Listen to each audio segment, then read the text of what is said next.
nomor 3. Di sini kami akan menampilkan keterampilan membuka, menjelaskan materi, dan menutup pembelajaran.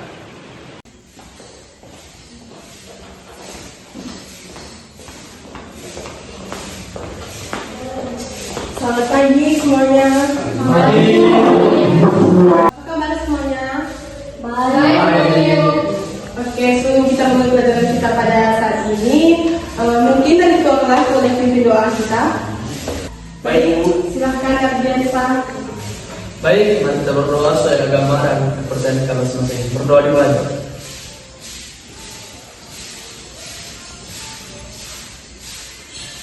Selesai.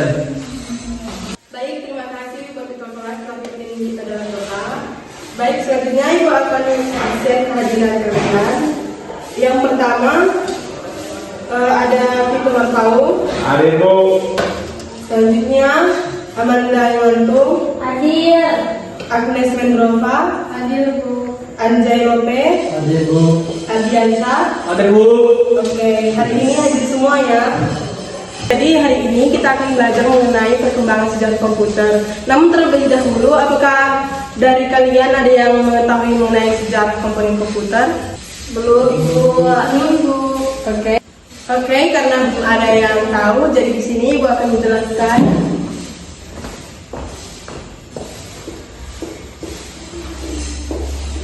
Generasi pertama Ibu mulai pada tahun 1940 sampai 1956. Di mana yang ada itu masih tabung vakum, besar dan lambda. Nah, contohnya itu alien. Dan selanjutnya itu generasi kedua yang pada tahun 1956 sampai 1963.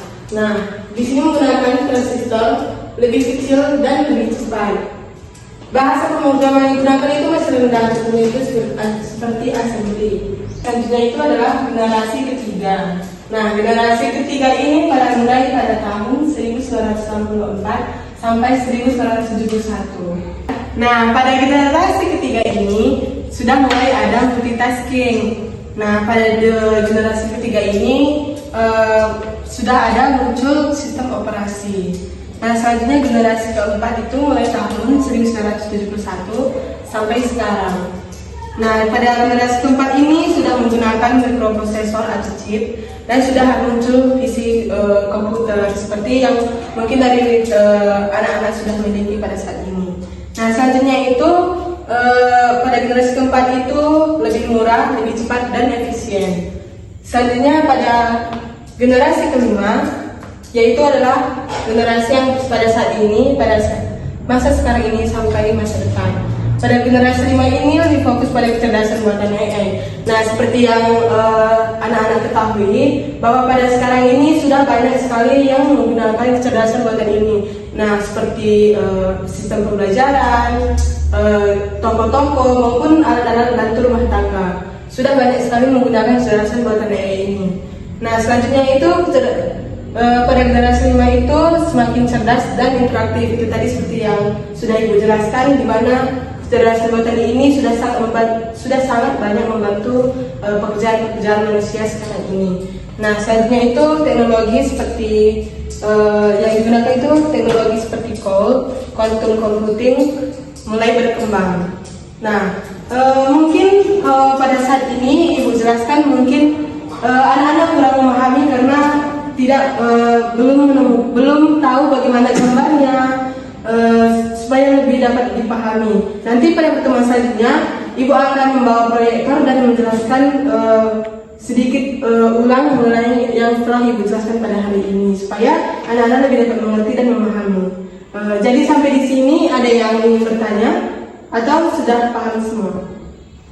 Ji, saya mau bertanya, Ya, silakan. apa ciri utama komputer generasi pertama?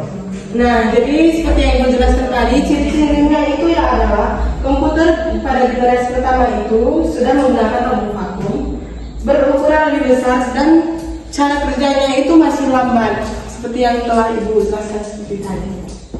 Bagaimana Anda kalau sudah dapat dipahami? Sudah, Ci. Oke, terima kasih atas pertanyaannya Anjay. Kalau dari yang lain apakah masih ada pertanyaan? Saya. Ya, silakan Vito.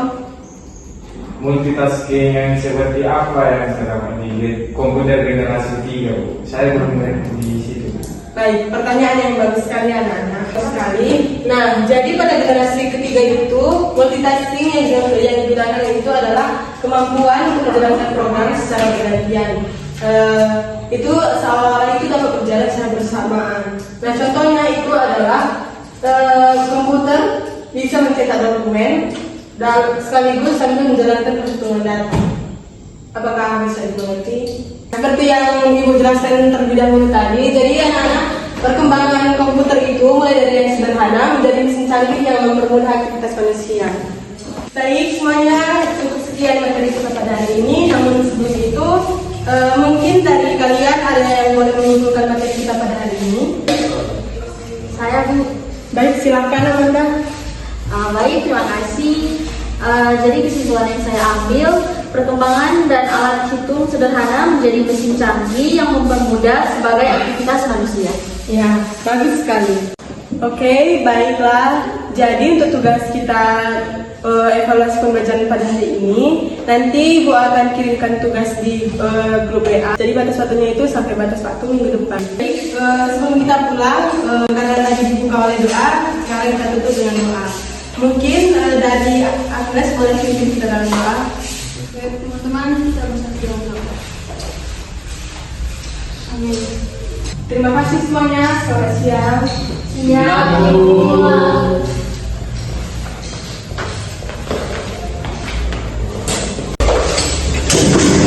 Selamat pagi semuanya. Pagi, Pak.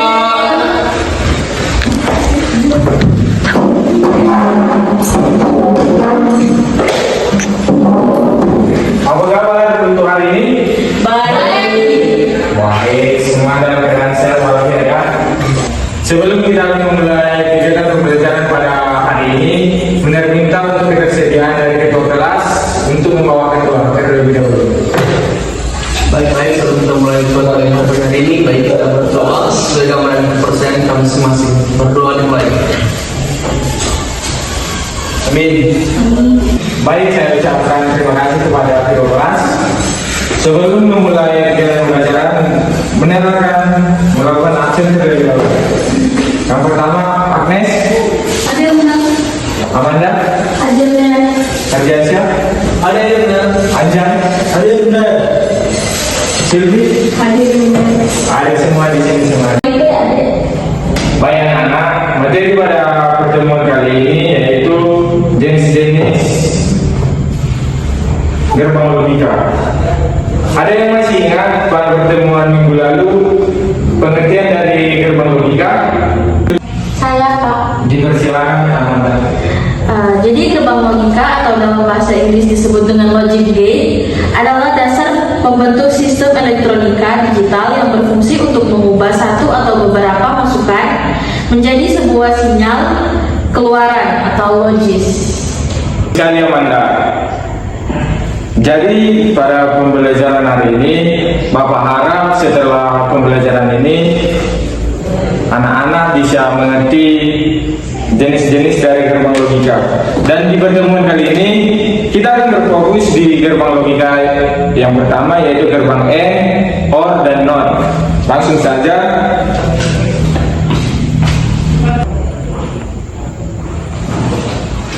Untuk gerbang AND ini anak-anak sama seperti sebuah perkalian yang dimana setiap bilangan yang digabungkan dengan 0 maka hasilnya akan 0. Jadi kalau misalnya inputannya itu 0, outputnya pasti 0.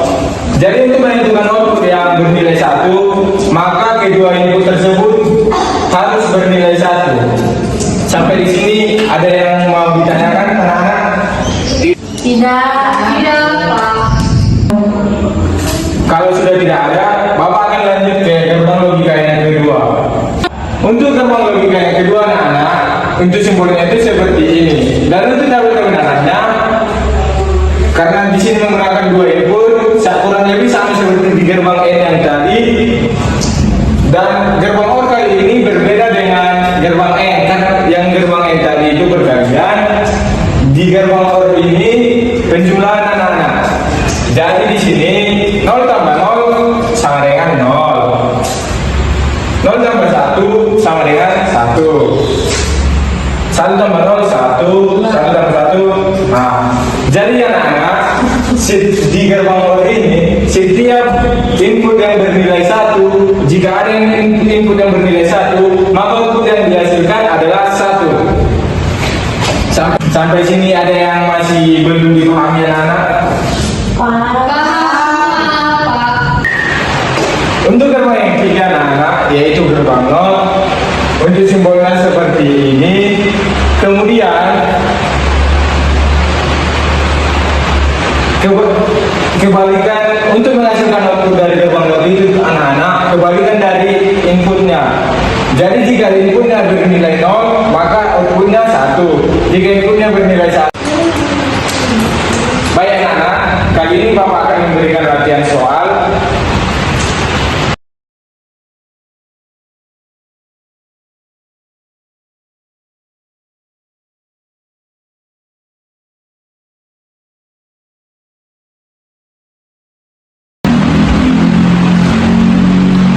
Baik anak-anak, di sini siapa yang bisa menggambarkan tabel kebenaran dari rangkaian gerbang logika yang sudah Bapak gambarkan di papan tulis ini? Saya Pak. Baik, untuk Amanda, dipersilakan maju ke depan.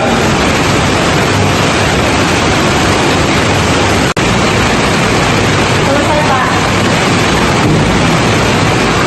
Terima kasih buat Amanda. Baik anak-anak, bergabung dulu untuk Amanda yang sudah menggambarkan tabel kebenaran.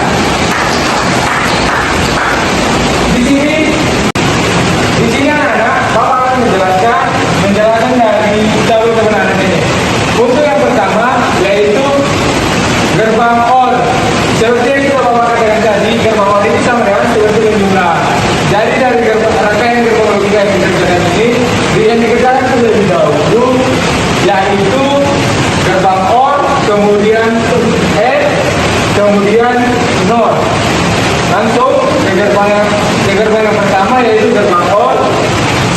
0 tambah 0 0, 0 tambah 1 1, 1 tambah 0 1, 1 tambah 1 1, seperti yang Bapak jelaskan tadi. Kemudian kita akan lanjut di gerbang yang kedua yaitu gerbang AND.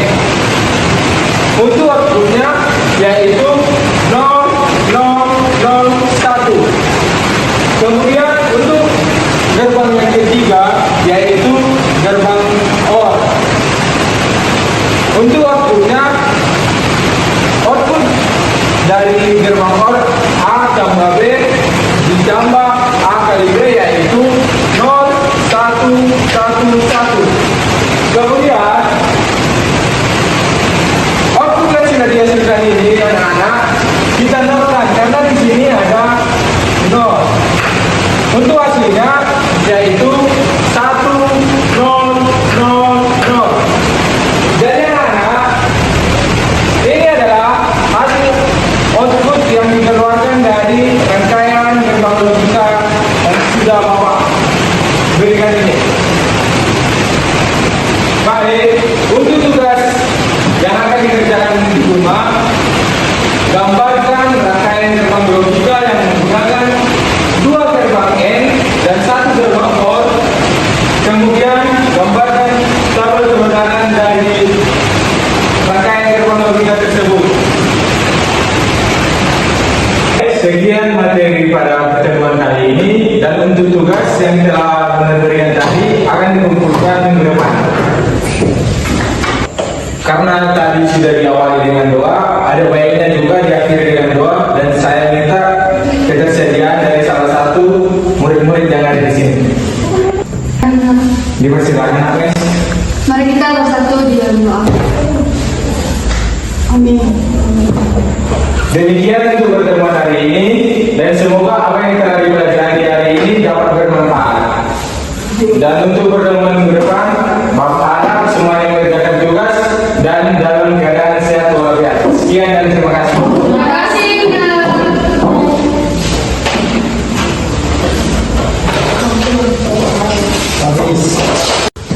Selamat pagi anak-anak. Selamat pagi. Bagaimana kabar kalian hari ini? Baik. Oke, semoga kalian dalam keadaan sehat dan tetap semangat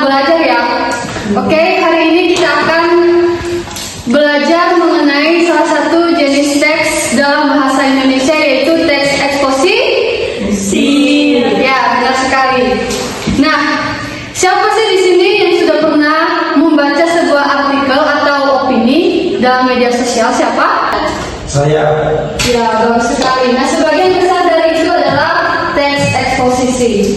Oke, kita akan belajar bersama tentang pengertian, ciri-ciri, struktur, dan contoh teks eksposisi.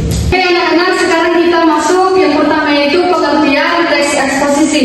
Nah, siapa di sini yang tahu tentang pengertian teks eksposisi menurut pemahamannya sendiri? Saya Bu. Oke, silakan. Teks eksposisi adalah teks yang merupakan suatu informasi secara resmi. Oh iya, benar sekali. Nah, teks eksposisi adalah teks yang bertujuan untuk menjelaskan atau memaparkan suatu informasi atau pengetahuan yang jelas dan faktual. Kita masuk bagian kedua yaitu ciri-ciri teks eksposisi. Nah, di atas ada 4 ciri-ciri teks eksposisi. Yang pertama itu bersifat informatif, bukan membujuk. Nah, jelas sekali teks eksposisi ini bertujuan untuk memberikan informasi atau penjelasan kepada pembaca, bukan untuk mempengaruhi atau mengajak pembaca. Nah, bagian kedua itu disampaikan secara objektif. Nah, artinya itu tulisan ini bertujuan untuk memberikan penjelasan. Jadi informasi yang diberikan itu sesuai dengan kenyataan atau keberadaan yang sesuai dengan apa yang benar-benar terjadi. Nah, yang ketiga itu mengandung fakta, data, pendapat yang logis. Nah, di sini harus sesuai dengan realitas. Nah, di sini harus mencakup beberapa seperti angka, hasil penelitian, pendapat ahli. Nah, itu harus sesuai dengan masuk akal dan harus dapat dipercaya. Nah, yang keempatnya itu menggunakan bahasa baku dan formal. Nah, bahasa yang digunakan itu harus sesuai dengan kaidah kebahasaan dalam bahasa Indonesia, harus sopan dan formal. Anak-anak, sekarang kita masuk bagian ketiga yaitu struktur teks eksposisi. Nah, anak-anak, berapa struktur teks eksposisi? Berapa? Saya Bu, ada 3 Bu. Oh iya, benar sekali, ada 3 ya struktur teks eksposisi. Nah, yang pertama yaitu ada 1 tesis. Nah, tesis ini adalah pendapat awal penulis terhadap topik yang dia angkat. Nah, yang kedua yaitu argumentasi. Nah, argumentasi ini adalah fakta atau alasan yang mendukung tesis. Nah, tesis ini tadi artinya pendapat awal penulis terhadap topik yang dia angkat. Bagian ketiga itu ada penegasan ulang. Bisa dikatakan yaitu penguatan kembali pendapat awal terhadap argumentasi. Nah, di sini anak-anak ada contoh teks eksposisi yang secara singkat. Nah, anak-anak boleh baca ya, itu dalam buku contoh teks eksposisi. Siapa di sini yang boleh baca? Contohnya dalam buku. Saya Bu. Oke, silakan. Jadi contohnya itu di sini berjudul manfaat membaca buku. Nah, membaca buku memiliki banyak manfaat bagi kehidupan. Dengan membaca, seorang dapat menambah pengetahuan dan memperluas wawasan. Banyak penelitian menunjukkan bahwa orang yang gemar membaca memiliki kemampuan berpikir kritis dan kosakata yang lebih luas. Oleh karena itu, membaca buku seharusnya menjadi kebiasaan yang ditanamkan sejak dini. Oke, nah di sini boleh kita identifikasi apa aja struktur dari teks eksposisi dari contoh yang telah anak-anak bacakan. Nah, dalam kalimat pertama itu ada membaca buku memiliki banyak manfaat bagi kehidupan. Nah, itu adalah termasuk tesis, yang dimana itu pendapat awal penulis terhadap topik yang dia angkat. Identifikasi kedua itu argumentasi. Nah, boleh kita lihat bahwa di kalimat kedua itu menjelaskan mengenai dengan membaca seseorang dapat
Oke, selamat pagi.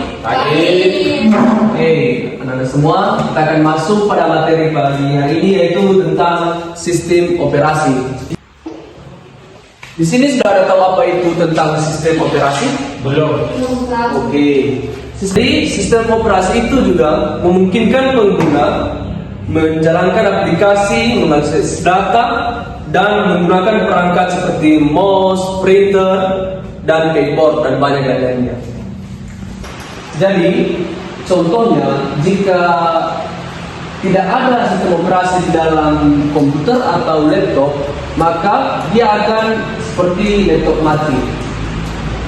Ada beberapa fungsi utama sistem operasi, yaitu pertama, manajemen proses.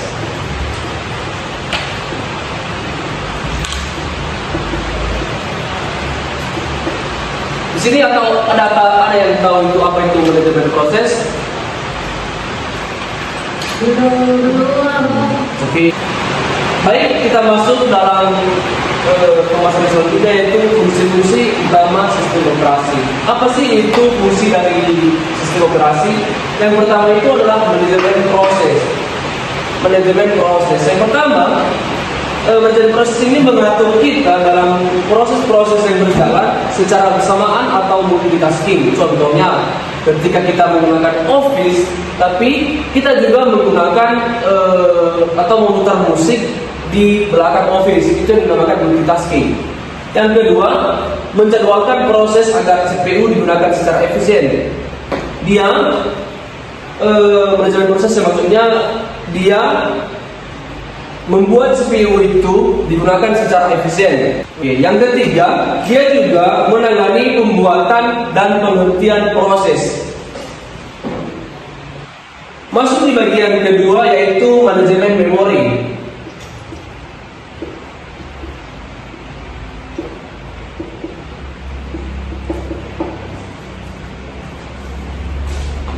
Di dalam manajemen memori ini juga dia mengatur pembagian dan penggunaan RAM.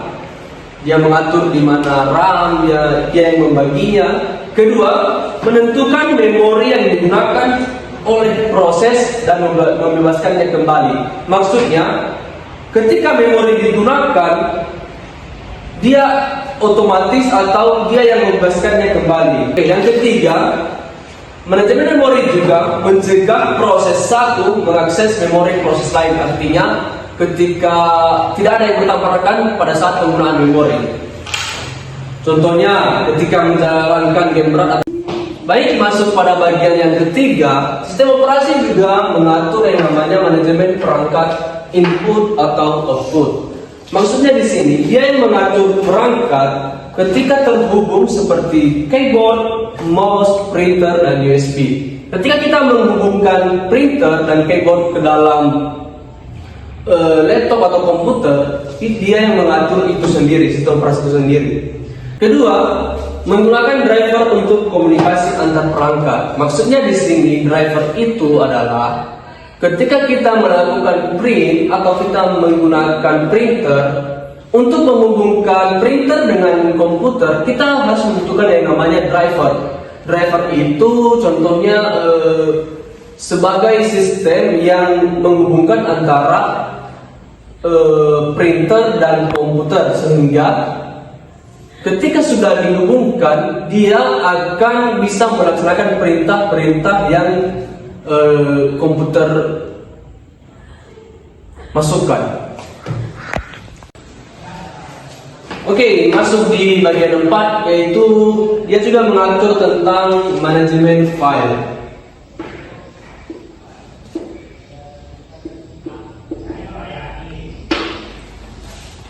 Maksud dari manajemen file ini, sistem operasi juga mengatur penyimpanan, pembacaan, dan penghapusan. Dia yang mengatur ketika menyimpan file ketika di Office, dia yang membaca apa itu perintah ketika kita mengetik di Office, dan dia juga menghapus ketika kita mendelete sesuatu file yang ada di Office itu. Kedua, dia juga menyediakan sistem folder, name file, eksternal, dan path. Maksudnya dia yang ketika kita menyimpan, dia sistem operasi yang berfungsi menyiapkannya. Contoh dari manajemen file ini itu contohnya ketika kita mengetik tugas, ketika kita menyimpannya, dialah yang berfungsi menyimpan itu. Dia yang membuat file atau foldernya sendiri. Masuk di bagian kelima, yaitu sistem operasi juga memanajemen keamanan dan proteksi.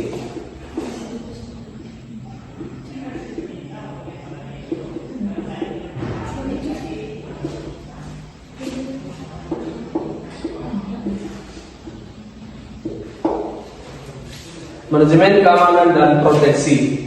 Maksudnya, manajemen keamanan dan proteksi ini yaitu dia yang mengatur hak akses login. Contohnya ketika kita login di laptop, yaitu login password. Dia yang menyiapkan itu, atau dia yang membuatnya. Kedua, melindungi sistem dari virus atau akses ilegal. Ketika contohnya ada yang meng-hacking komputer, dia berfungsi menjaga itu, dia yang melindungi sistem itu sendiri. Contoh dari manajemen tadi yang login password, contohnya di laptop yaitu login password, dan contohnya yang kedua ketika di handphone yaitu fingerprint ini, dia yang membuat itu.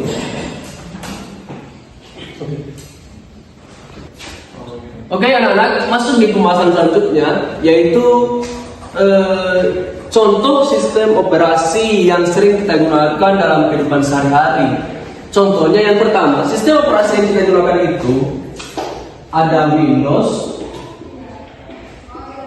dan Android.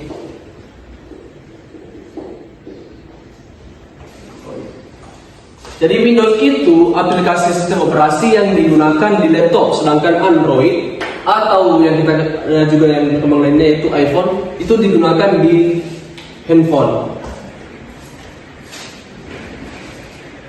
Jadi peran sistem operasi dalam kehidupan sehari-hari yaitu dalam buku kita contohnya yaitu dia sebagai otak dalam diri kita, dan tanpa sistem operasi tidak ada yang namanya media sosial, game, browsing atau belajar daring. Jadi sistem operasi ini sangat berguna dalam penggunaan digital pada saat ini. Baik, itu saja penjelasan tentang materi yang saya berikan tadi tentang sistem operasi. Apakah semuanya paham? Paham. Saya harap pada saat saya tadi menjelaskan semua anak mencernanya dan mengambil ilmu masing-masing. Baik, saya tutup mata pelajaran pada siang hari ini. Kita lanjut pelajaran minggu depan. Terima kasih.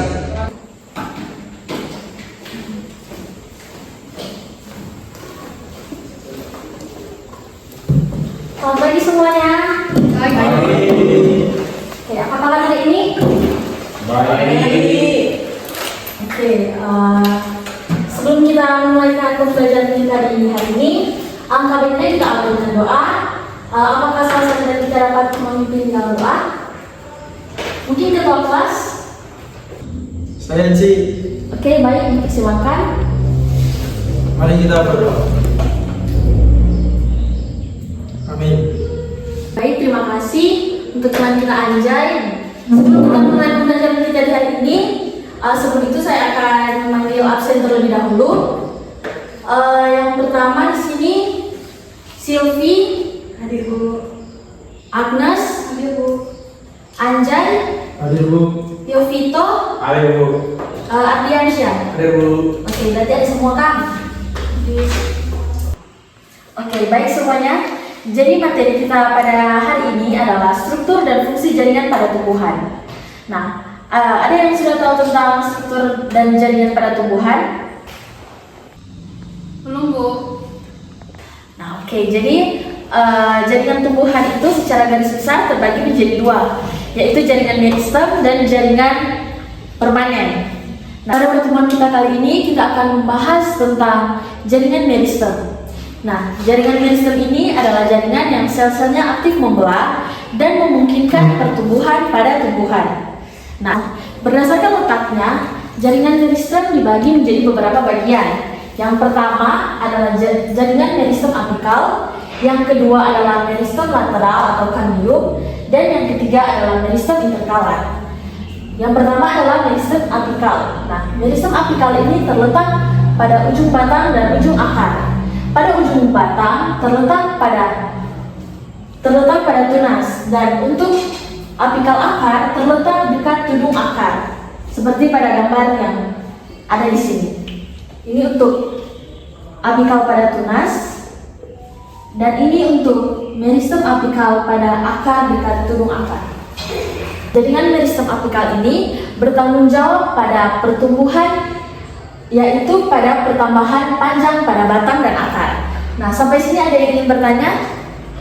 Tidak, Bu.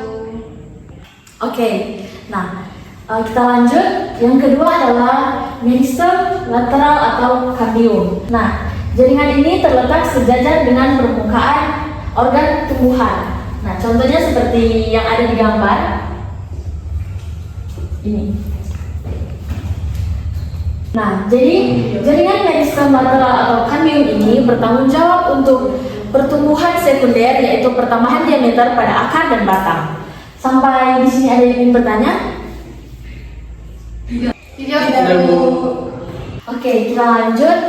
Nah, yang ketiga adalah jaringan meristem interkalar. Nah, jaringan meristem interkalar ini terletak di antara jaringan dewasa, contohnya pada dasar tangkai dan daun. Nah, seperti yang ada di sini.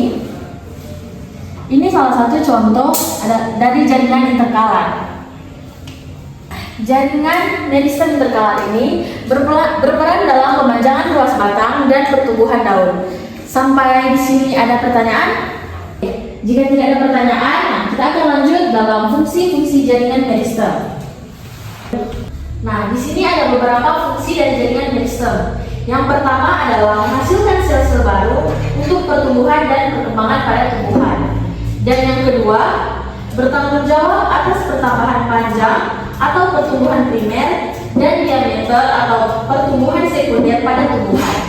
Yang terakhir adalah memungkinkan regenerasi dan perbaikan pada jaringan yang rusak. Nah, mungkin untuk pembahasan kita kali ini sampai di sini. Apa dari kalian sudah tidak ada pertanyaan lagi? Tidak ada, Bu. Oke, baik. Jika sudah tidak ada pertanyaan, mungkin kita akhiri sampai di sini. Dan untuk pertemuan kita di minggu depan, kita akan membahas tentang jaringan permanen. Oke, sekian untuk pembelajaran kita di hari ini. Sebelum kita menutup kelas kita, ada yang bisa memberikan kesimpulan tentang materi kita pada hari ini? Saya, Bu. Ya, silakan, Mas. Kesimpulannya yaitu tumbuhan tersusun atas jaring-jaringan yang memiliki fungsi dan peran tertentu. Oke, betul sekali, Agnes. Oke, sekian untuk pembelajaran kita di hari ini. Dan sebelum kita mengakhiri kelas kita, Uci akan memberikan tugas. Nah, tapi untuk tugas, Uci akan kirim lewat WA group dan jangan lupa untuk dikumpul pada minggu depan, pada pertemuan selanjutnya. Jadi, karena pembelajaran kita di hari ini sudah selesai, kita akan tutup. Untuk doa tutup diminta kesediaan untuk ketua kelas lagi untuk menutup kita di dalam doa. Mari kita berdoa. Amin. Terima kasih. Terima kasih untuk hari ini juga. Nah, untuk kelas kita akhiri sampai di sini dan terima kasih. Selamat siang. Siang, Bu.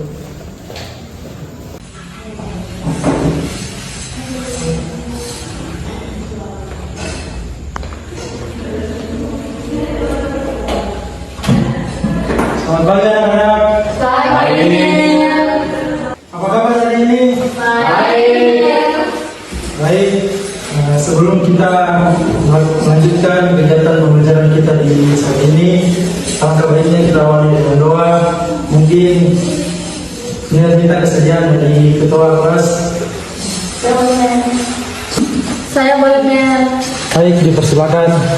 baik, mari kita berdoa menurut agama dan kepercayaan kita masing-masing. Berdoa dimulai. Amin. Baik, terima kasih untuk Anda. Sebelum kita masuk pada materi, kita akan membacakan absen. Yang pertama, Agnes, Hadir benar. Amanda, Hadir benar. Yovito, Hadir. Adriansa, Hadir.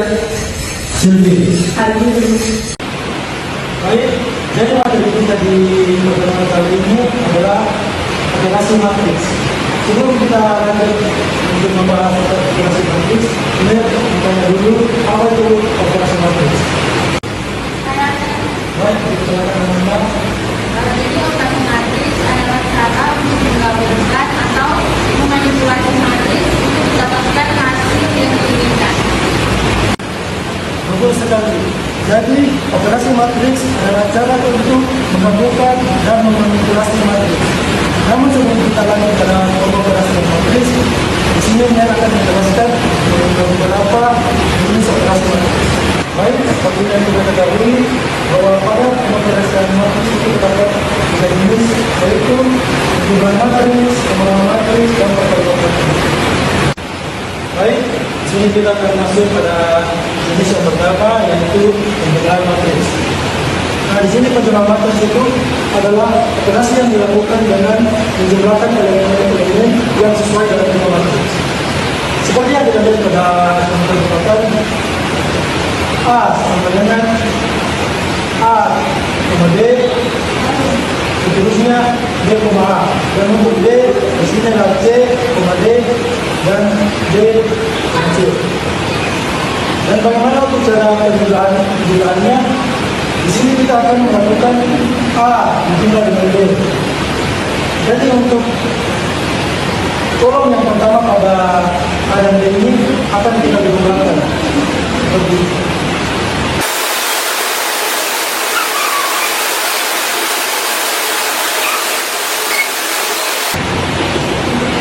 Nah, seperti untuk cara penjumlahannya. Jadi dia akan menghasilkan dari penjumlahan dari antara kolom yang akan kita gunakan ini.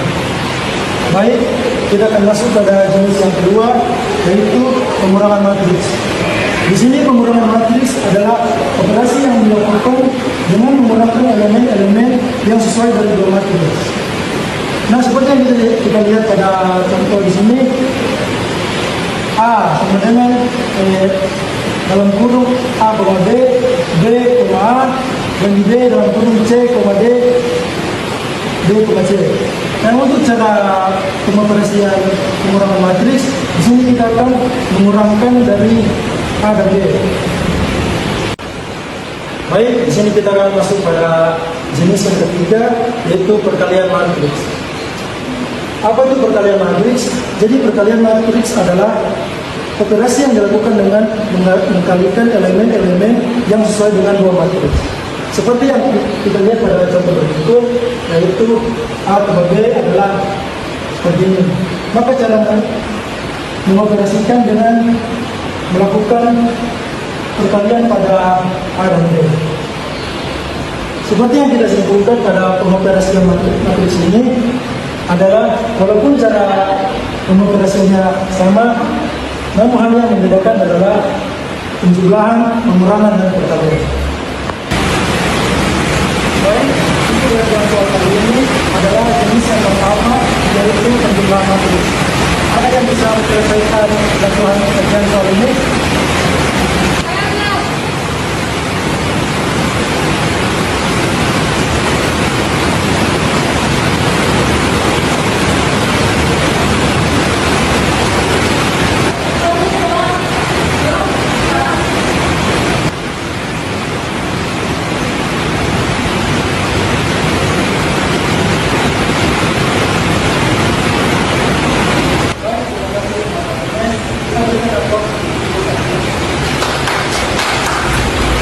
Baik, bisa ini Bapak akan menjelaskan dari latihan soal yang sudah dibuat oleh Agnes.